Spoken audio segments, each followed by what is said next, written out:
Monday morning in Tokyo. It is 8 a.m. and the Shinkansen Super Express is leaving for Osaka, whisking passengers out into the countryside and making the 350-mile journey in just 2.5 hours. Every day, the scene is repeated for still more passengers across the globe. In France, from Paris to Bordeaux. In Spain, from Madrid to Barcelona. In Taiwan, from Taipei to Kaohsiung. Today, throughout the developed world, high-speed trains are a fact of everyday life for millions of people, and soon will be for millions more.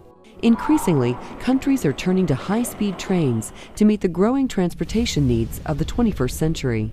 These other countries have looked at their futures and said, modern high-speed rail's got to be a part of it, and an essential part of it. Without it, we can't grow, we can't prosper, we can't build the kind of society, the kind of economy that we want.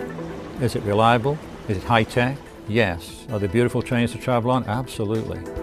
Sleek, modern, and employing the latest state-of-the-art technology, the story of high-speed trains begins nonetheless more than 50 years ago.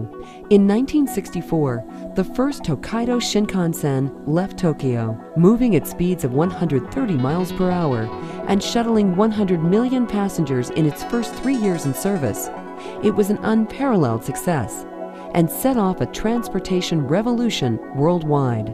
In 1981, the TGV began operations in France, drawing 1 billion passengers in 20 years and revolutionizing the way Europeans travel. Today, 12 countries throughout the world have high-speed rail systems in place, with the reach of new high-speed lines ever expanding. 8 more countries, including Mexico, Russia, and Argentina, are currently building or planning their own high-speed systems, and will soon have them up and running. No European country, certainly not Japan or many countries in Asia, these days would think of moving into the future without high-speed rail. I mean, they're all investing in it. Every European country, every part of the European community is investing heavily in what will be a first-class high-speed rail system that will connect the entire European community.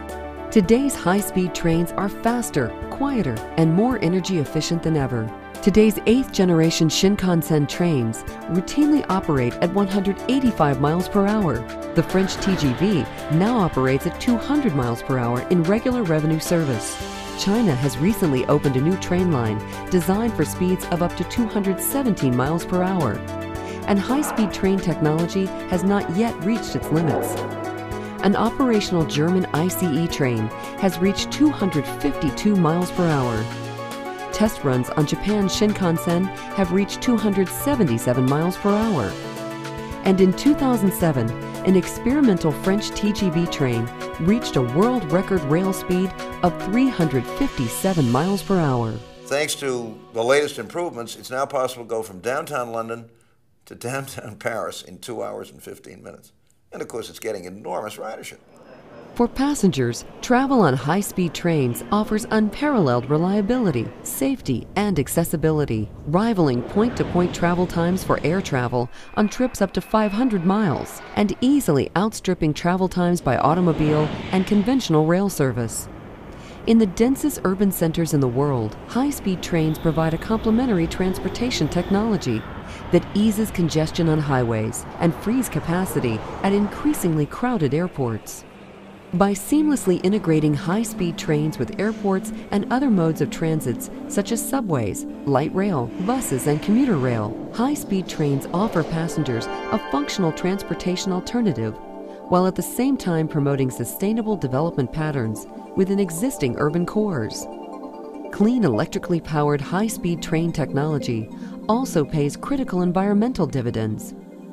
One traveler's trip on a French TGV high-speed train produces 4 to 5 times less carbon emissions than travel over the same distance by air.